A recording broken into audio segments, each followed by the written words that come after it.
Hello दोस्तों, स्वागत है आप सभी का हमारे चैनल पर। तो देखेंगे हम लोग यहाँ पे यूपीएससी 2025 के लिए टेस्ट कर रहे हैं। तो इसमें बहुत सारे टेस्ट कराए जा चुके हैं। तो आज है टेस्ट इसमें।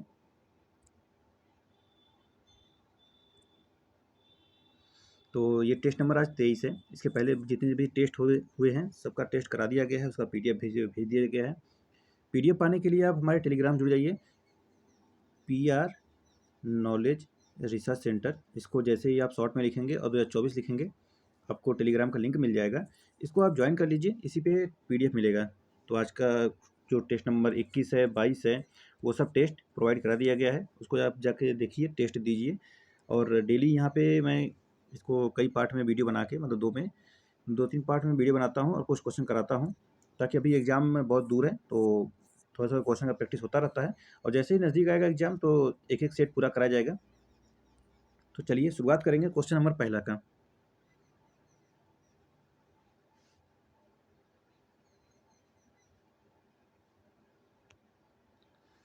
बताना है, निम्नलिखित फसलों पर विचार कीजिए। ज्वार, बाजरा, चना।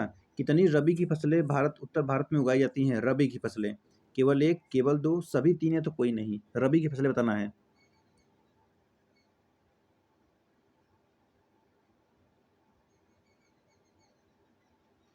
तो देखिए रबी की फसलें में, देखिए इसमें ज्वार तो आपका हो जाएगा, किसका ज्वार हो जाएगा, ये खरीफ की फसल है। ठीक है। बाजरा, बाजरा का कब की है, तो ये भी खरीफ की हो जाएगी। लेकिन जो चना है, चना वो है रबी की फसल, जो इस टाइम आप देख भी सकते हैं। तो अब इसमें एक ही कथन सही है, तीसरा वाला ऑप्शन नंबर ए लगा देंगे, ओनली वन होगा। क्वेश्चन नंबर 2, इनसैट 3D उपग्रह प्रणाली के संदर्भ में निम्नलिखित कथनों पर विचार कीजिए। पहला है, यह एक मौसम पूर्वानुमान उपग्रह है जिसे निम्न भूकक्षा में स्थापित किया गया है। और दूसरा है, इसे ध्रुवीय उपग्रह प्रक्षेपण यान PSLV का उपयोग करके प्रक्षेपित किया गया था। कितने सही हैं? केवल एक, केवल दो, दोनों सही है, दोनों गलत। क्वेश्चन नंबर 2,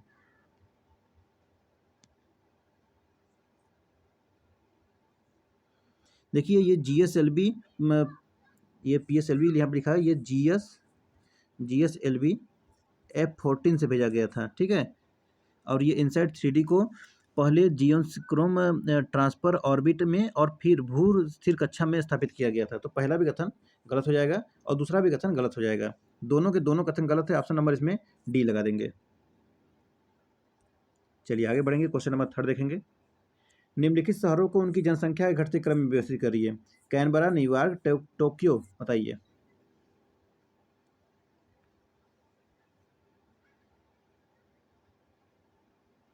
तो देखिए इसमें सबसे ज़्यादा में आ जाएगा टोक्यो, आ जाएगा न्यूयॉर्क, आ जाएगा फिर कैनबरा आ जाएगा। ऑप्शन सी लगा देंगे, 3-2-1 हो जाएगा, 3-2-1। क्वेश्चन नंबर 4,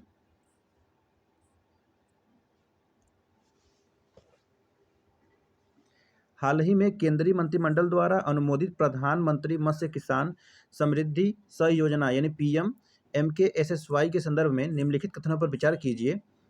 पहला कथन है, योजना के तहत लाभार्थियों को मत्स्य पालन और एक्वाकल्चर इंफ्रास्ट्रक्चर डेवलपमेंट फंड यानी फाइड, इसको बोलते हैं, फाइड नहीं, FIDF से एक मुफ्त प्रोत्साहन दिया जाता है। वही दूसरा इसमें कथन है, इसमें चीन और अमेरिका जैसे विकसित देशों की तर्ज पर मछली पकड़ने वाले निगमों को बढ़ावा देना शामिल है। और तीसरा है, 2024-25 तक निर्यात आय को दोगुना कर 1 लाख करोड़ रुपए करना इस योजना के मुख्य लक्ष्यों में से एक है। चलिए बताइए कितने कथन सही हैं? केवल एक, केवल दो, तीनों सही या तो कोई नहीं। क्वेश्चन नंबर 4, देखिए पहला कह रहा है, योजना के तहत लाभार्थियों को मत्स्य पालन और एक्वाकल्चर इंफ्रास्ट्रक्चर डेवलपमेंट फंड से एक मुफ्त प्रोत्साहन दिया जाता है। पहला कथन ही गलत है, पहला कथन ही गलत है। देखिए इस योजना के का कुल परिव्यय 6,000 करोड़ रुपए का है, 6,000 करोड़ रुपए का है। इसमें से 50% जो है ये विश्व बैंक, और बाकी जो है वो 50% वो AFD यानी कि फ्रांसीसी विकास एजेंसी द्वारा दिया जा रहा है। तो पहला कथन गलत हो जाएगा। दूसरा कहता है इसमें कि इसमें चीन और अमेरिका जैसे विकसित देशों की तर्ज पर मछली पकड़ने वाले निगमों को बढ़ावा देना शामिल है। तो दूसरा भी कथन गलत हो जाएगा। देखिए मत्स्य पालन क्षेत्र की मूल्य श्रृंखला में ये दक्षता में सुधार के लिए है, ठीक है? किसी के ये अमेरिका और चीन के बढ़ावा देने के लिए नहीं है। और तीसरा है 2024-25 तक निर्यात आय को दोगुना कर 1 लाख करोड़ रुपए का करना इस योजना के मुख्य लक्ष्यों में से एक है। तो देखिए ये सही है, दोगुना करने के लिए बात किया गया था। ऑप्शन नंबर ए हो जाएगा, ओनली 1 होगा इसमें। चलिए 5 नंबर है, पश्चिम एशिया के संदर्भ में निम्नलिखित राजधानी शहरों को उत्तर से दक्षिण की क्रम में व्यवस्थित करिए। उत्तर से दक्षिण में तेहरान, बगदाद, रियाद।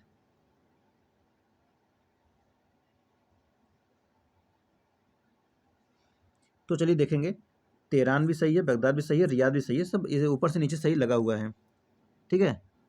तेहरान किसकी राजधानी है? ईरान की है। और बगदाद, बगदाद इराक की है। और रियाद किसकी है? सऊदी अरब की है, ठीक है।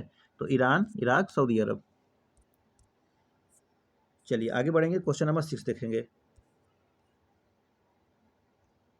निम्नलिखित युग्मों पर विचार कीजिए। राष्ट्रीय जलमार्ग और विस्तार। नेशनल ये वाटर मार्ग का है। राष्ट्रीय जलमार्ग 1 इलाहाबाद हल्दिया दिया है, 2 दिया है कोट्टापुरम कोल्लम, तीसरा दिया है सदिया धुबरी। कितने सही हैं? केवल 1, केवल 2, सभी 3 है तो कोई नहीं। कितने सही हैं? तो इसमें देखिए, ये इलाहाबाद और हल्दिया जो कि पहला है ये ठीक है। दूसरा देखिए ये जाता है सदिया धुबरी। और तीसरा, तो तीसरा जाता है यहाँ पे ये कोट्टमपुरम में, कोल्लम में, ठीक है। तो एक ही कथन सही है, ऑप्शन ए लगा देंगे। क्वेश्चन नंबर 7, निम्नलिखित युग्मों पर विचार कीजिए। एकीकृत इस्पात संयंत्र नदी तट पर अवस्थित। राउरकेला सुवर्ण रेखा, दुर्गापुर दामोदर, टिस्को सुवर्ण रेखा। कितने सुमेलित हैं? 1 और 2, 1 और 3, 2 और 3, या तो 1, 2, 3।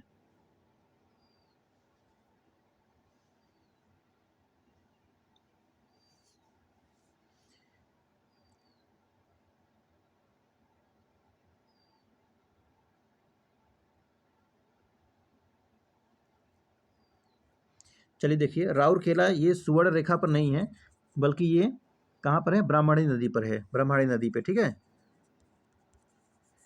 दुर्गापुर दामोदर, दुर्गापुर दामोदर ठीक है। टिस्को सुवर्ण रेखा ये ठीक है। तो एक और इसमें 2 और 3 सही है, तो ऑप्शन नंबर सी लगा देंगे, 2 और 3। चलिए क्वेश्चन नंबर 8 आता है। Kunming Montreal global biodiversity framework के संदर्भ में निम्नलिखित कथनों पर विचार कीजिए। पहला है, प्रवासी प्रजातियों के पर्यावासों की पुनर्बहाली के तहत निर्धारित लक्ष्यों में से एक है। दूसरा है, इसके कार्यान्वयन को ग्लोबल बायोडाइवर्सिटी फ्रेमवर्क फंड द्वारा वित्त पोषित किया जाता है।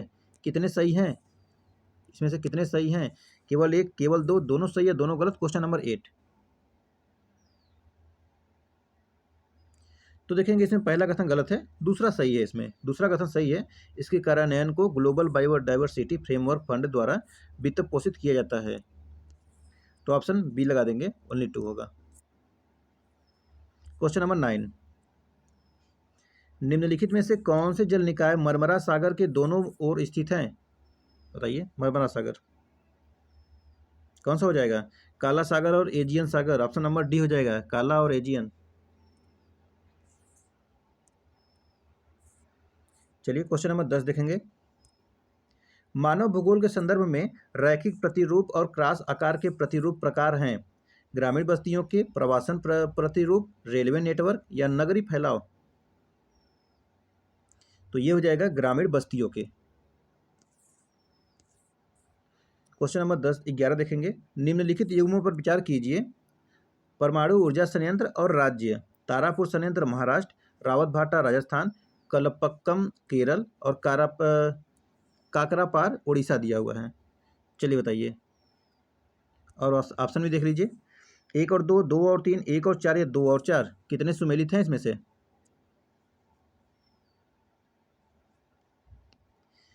तारापुर संयंत्र महाराष्ट्र ठीक है, रावतभाटा राजस्थान ठीक है, काकरापार उड़ीसा में है।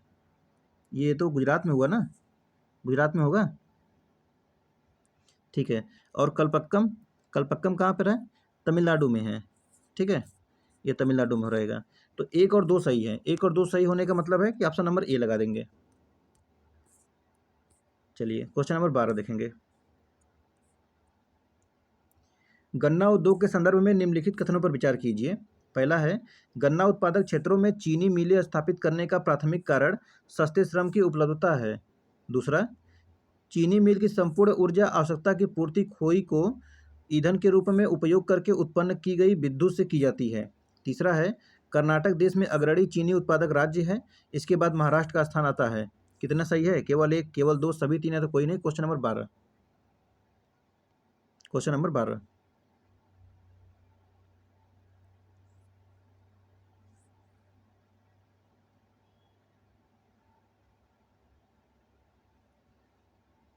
कहता है कर्नाटक देश में अग्रणी चीनी उत्पादक राज्य है। इसके बाद महाराष्ट्र का स्थान आता है। तो पहला ही कथन गलत है, मतलब तीसरा ही कथन गलत है इसमें। देखिए, उत्तर प्रदेश में देश में अग्रणी चीनी उत्पादक राज्य वर्तमान में 1/3 से अधिक उत्पादन करता है। प्रदेश में चीनी का दूसरा सबसे बड़ा उत्पादक उत्तर प्रदेश ही है। तो कुल मिला के तीसरा कथन इसमें गलत है। तीसरा कथन गलत हो जाएगा। दूसरा कहता है चीनी मिल की संपूर्ण ऊर्जा आवश्यकता की पूर्ति खोई को ईंधन के रूप में उपयोग करके उत्पन्न की गई विद्युत से की जाती है। तो दूसरा सही है, दूसरा सही हो जाएगा। तीसरा कहता है गन्ना उत्पादक क्षेत्रों में चीनी मिलें स्थापित करने का प्राथमिक कारण सस्ते श्रम की उपलब्धता है। तो पहला कथन गलत है। कुल मिला के पहला कथन गलत हुआ और तीसरा कथन गलत हुआ। सही कितने हैं? केवल एक सही है। केवल एक सही होने का मतलब ऑप्शन नंबर ए लगाएंगे, ओनली 1 होगा। चलिए क्वेश्चन नंबर 13 देखेंगे। निम्नलिखित खनिजों पर विचार कीजिए।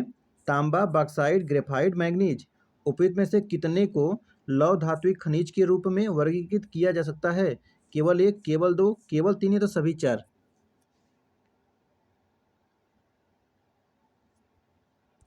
चलिए बताइए।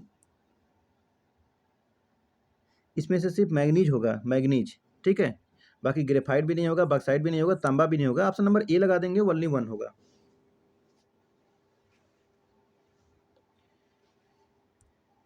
चलिए आगे बढ़ेंगे। क्वेश्चन नंबर 14 देखेंगे। भारत में कोयला भंडार के संदर्भ में निम्नलिखित कथनों पर विचार कीजिए। भूरा कोयला तमिलनाडु, गुजरात और पुदुचेरी के तटीय क्षेत्रों से प्राप्त होता है। और दूसरा है भारत में लगभग 80% कोयला भंडार बिटुमिनस प्रकार का है तथा गैर कोकिंग श्रेणी का है। कितने सही हैं? केवल एक, केवल दो, दोनों सही है, दोनों गलत। Question number 14।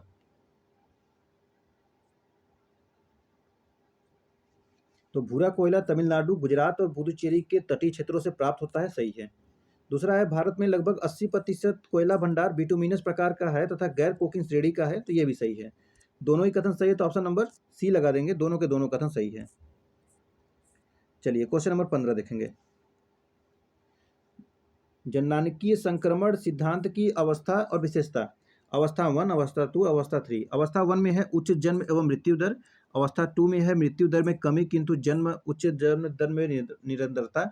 और तीसरा है जन्म दर में गिरावट और निम्न दर में मृत्यु जो है। 15 नंबर बताना है।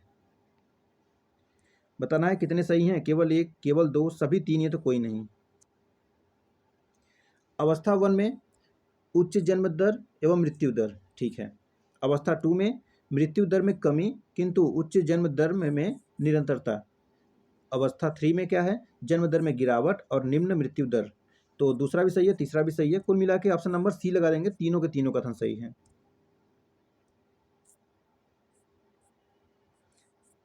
चलिए क्वेश्चन नंबर 16 देख लीजिए। जापान के 4 प्रमुख द्वीपों में से कौन सा सबसे बड़ा द्वीप है? कौन सा सबसे बड़ा द्वीप है? सबसे बड़ा द्वीप देखिए होता है होन्शु। ऑप्शन नंबर ए लगा देंगे, होन्शु, ठीक है।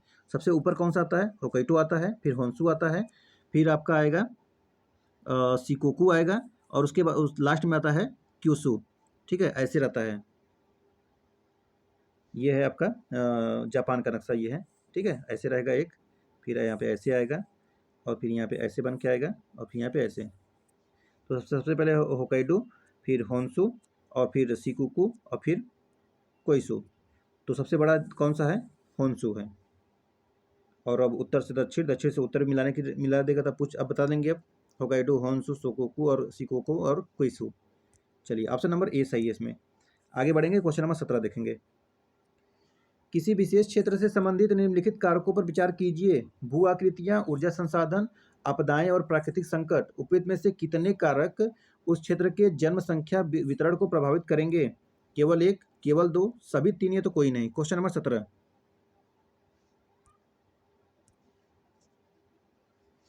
भू आकृतियाँ, ऊर्जा संसाधन, आपदाएं और प्राकृतिक संकट। तीनों के तीनों कथन सही है, ऑप्शन नंबर सी लगा देंगे। तीनों के तीनों ही कथन सही है, ऑप्शन सी सही हो जाएगा। चलिए 18 नंबर देखेंगे।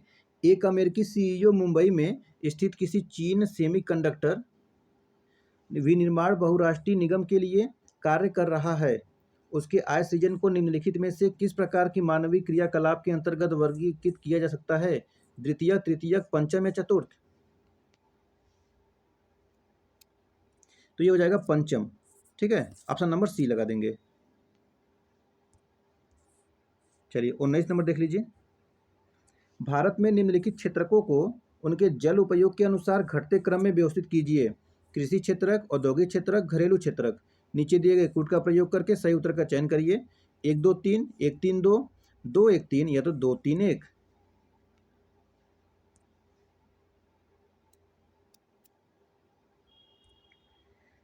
तो ये हो जाएगा, पहले कृषि क्षेत्रक हो जाएगा, उसके बाद घरेलू क्षेत्रक, फिर औद्योगिक क्षेत्रक। 1 3 2 हो जाएगा। 1 3 2, ऑप्शन नंबर बी हो जाएगा। 1 3 2। चलिए 20 नंबर देखेंगे।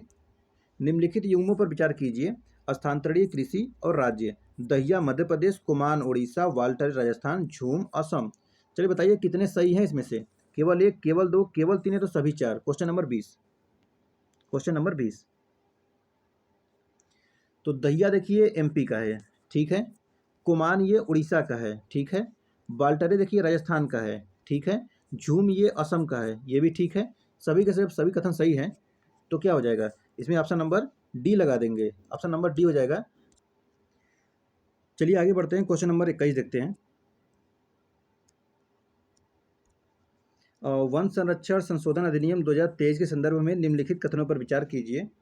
पहला कथन है, राज्य सरकार को केवल निजी संस्थाओं को पट्टे पर या अन्यथा वन भूमि आवंटित करने के लिए केंद्र सरकार की पूर्व मंजूरी प्राप्त करना अनिवार्य है। और दूसरा है, यह यूकोलिप्टस बांस और अन्य बहुउद्देशीय वृक्षों की कृत्रिम रूप से लगाए नहीं उगाए जाने जैसी गतिविधियों को गैर वन्य गतिविधियों के रूप में निर्दिष्ट करता है। और इसमें तीसरा कथन देखेंगे। तीसरा है, वन के वे क्षेत्र जो निजी स्वामित्व में हैं उन्हें वन संरक्षण संशोधन अधिनियम 2023 के तहत वन की परिभाषा के बाहर रखा गया है। परिभाषा से बाहर। कितने सही हैं? केवल 1, केवल 2, दोनों सही, सभी तीनों या तो कोई नहीं। चलिए अब देखिए, यहाँ पर थोड़ा सा बड़ा क्वेश्चन है। वन संरक्षण 2023 के संदर्भ में अब तीनों दिख रहा होगा आपको। ठीक है, तीनों दिख रहा है, बताइए, पढ़िए ध्यान से पहले।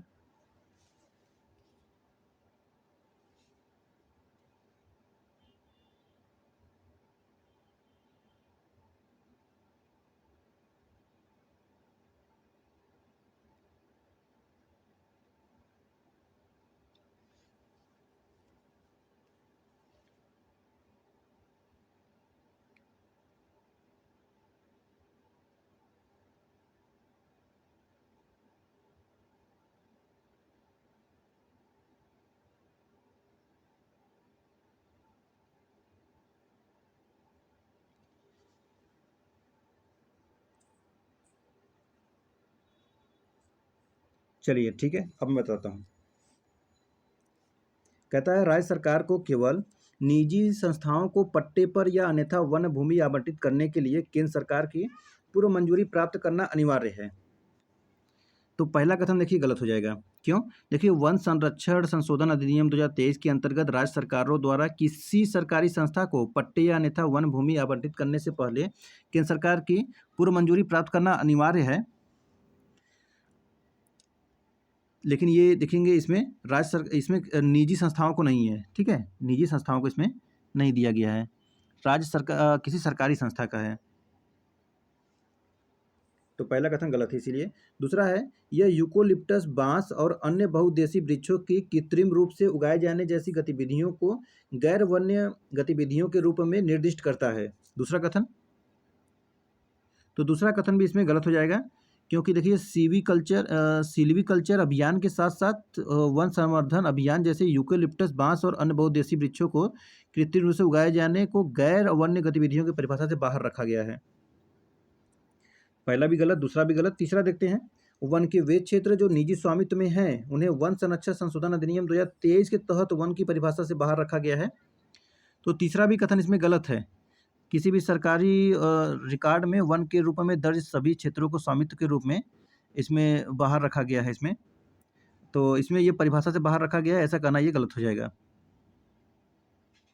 ठीक है, ये संशोधन अधिनियम 2023 के तहत माना गया था, लेकिन ये इसको बाहर नहीं रखा गया था, तो तीसरा भी कथन गलत हो जाएगा। तो कुल मिला के ऑप्शन नंबर इसमें डी लगाएंगे, कोई भी कथन सही नहीं है, कोई भी कथन सही नहीं है। इतना बड़ा स्टेटमेंट और क्वेश्चन पूरा का पूरा गलत। क्वेश्चन नंबर 22 देखते हैं। स्थानीय पवनों के संदर्भ में निम्नलिखित कथनों पर विचार कीजिए। स्थल एवं समुद्र समीर छोटे पैमाने पर मानसून के समान है। दूसरा है फोहन और चीनुक शुष्क पवनें हैं जो पर्वतों के पवन विमुख ढाल के समानांतर प्रभावित होती हैं। और तीसरा देखते हैं, तीसरा है चीनुक पवन के परिणाम स्वरूप बर्फ पिघलती है जिससे जानवरों के लिए चारागाह भूमि उपलब्ध हो जाती है। कितने सही हैं? 1 और 2, 2 और 3, 1 2 3, या तो कोई एक, केवल एक, या तो केवल एक। क्वेश्चन नंबर 22 तो देखेंगे इसमें 22 में ये स्थल एवं समुद्र समीर छोटे पैमाने पर मानसून के समान है, ठीक है। दूसरा है फोहन और चीनुक शुष्क पवने हैं जो पर्वतों के पवन विमुख ढाल के समानांतर प्रभावित होते हैं, तो ये भी ठीक है, पहला दूसरा सही है। तीसरा है कि चीनुक पवन के परिणाम स्वरूप बर्फ पिघलती है जिससे जानवरों के लिए चारागाह भूमि उपलब्ध हो जाती है, तो ये भी ठीक है। तीनों के तीनों कथन ऑप्शन नंबर सी लगा देंगे। चलिए 23 नंबर देखेंगे। निम्नलिखित युग्मों पर विचार कीजिए। पुस्तक और रिपोर्ट, पुस्तक, रिपोर्ट या लेखक और संगठन, मतलब पुस्तक या लेखक या रिपोर्ट या संगठन। चलिए बताइए। लिमिट्स टू ग्रोथ, ये ब्रटलैंड आयोग। Small is beautiful, EF Schumacher. Our common future, club of Rome. कितने सुमेलित हैं? 1 और 2, केवल 2, केवल 3, या तो 1 2 3। क्वेश्चन नंबर 23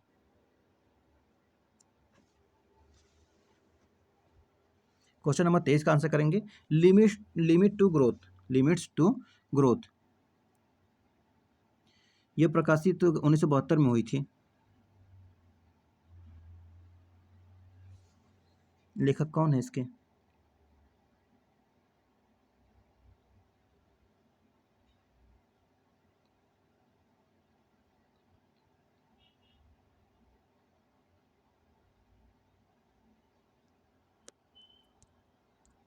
तो चलिए देखेंगे।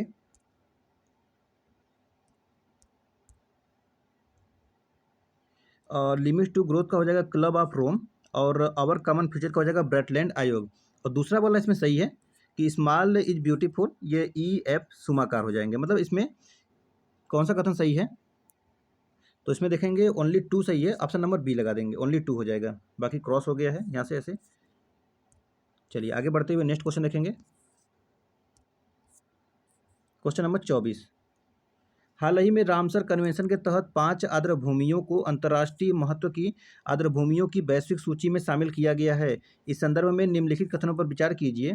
पहला है, यह कर्नाटक में अवस्थित इस आर्द्रभूमि का निर्माण पश्चिम की ओर प्रवाहित होने वाली अगनाशिनी नदी और अरब सागर के संगम पर होता है।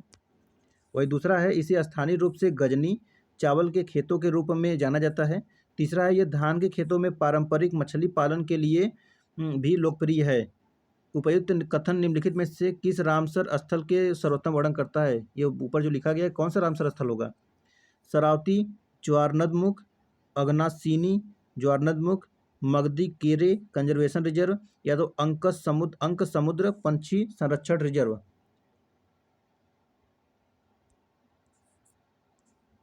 चलिए देखिए यहाँ पे, ये कर्नाटक में अवस्थित बता रहा है, कर्नाटक में, ठीक है। ये गजनी चावल के खेतों के रूप में जाना जाता है इसको।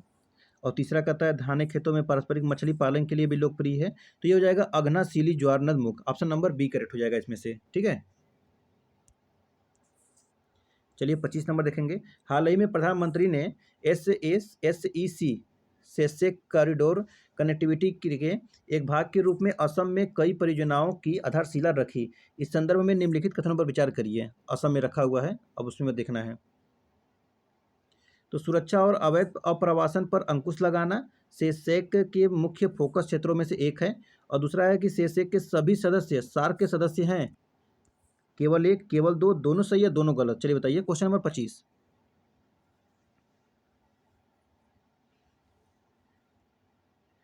देखिए इसमें 4 स्तंभों पर बात किया गया है। जो पहला कहता है 4 स्तंभों पर बात किया गया है। परिवहन क्षेत्रक रणनीति, व्यापारिक सुगमता और ऊर्जा क्षेत्रक रणनीति। आर्थिक गलियारा विकास रणनीति है। तो पहला कथन गलत हो जाएगा। दूसरा है कि सेसेक के सभी सदस्य सार्क के सदस्य रहेंगे, तो ये भी गलत है, क्योंकि देखिए इसमें बांग्लादेश, भूटान, भारत, मालदीव, म्यांमार, नेपाल, श्रीलंका के सदस्य हैं। म्यांमार को छोड़ के सभी सदस्य सार्क के सदस्य हैं इसमें, लेकिन इसमें सार्क म्यांमार भी हो जाता है। तो दोनों कथन गलत है। ऑप्शन नंबर इसमें डी लगा देंगे। क्वेश्चन नंबर 28 तक इसमें दिया हुआ, 28 तक करेंगे भी आज। देखेंगे पहले 26 नंबर क्वेश्चन। भारत में सेरोगेसी नियमों के संदर्भ में निम्नलिखित कथनों पर विचार कीजिए। सेरोगेसी मतलब क्या होता है? भाड़े का कोख होता है, रेंट पर। 25 से 35 वर्ष की आयु की अविवाहित महिला परोपकारी सरोगेसी के उद्देश्य से सरोगेट माँ बन सकती है। और दूसरा, सरोगेसी से जन्मे बच्चे को सरोगेट माँ का जैविक बच्चा माना जाता है। कितने सही हैं? केवल एक, केवल दो, दोनों सही है, दोनों गलत।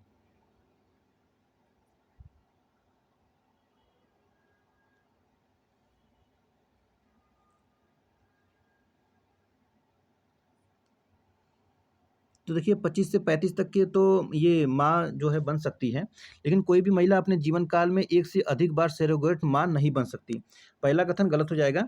दूसरा है कि सरोगेसी से जन्मे बच्चे को सरोगेट माँ का जैविक बच्चा माना जाता है, तो दूसरा भी कथन गलत हो जाएगा। देखिए सरोगेसी से जन्मे बच्चे को इच्छुक दंपति या इच्छुक महिला का जैविक बच्चा माना जाता है।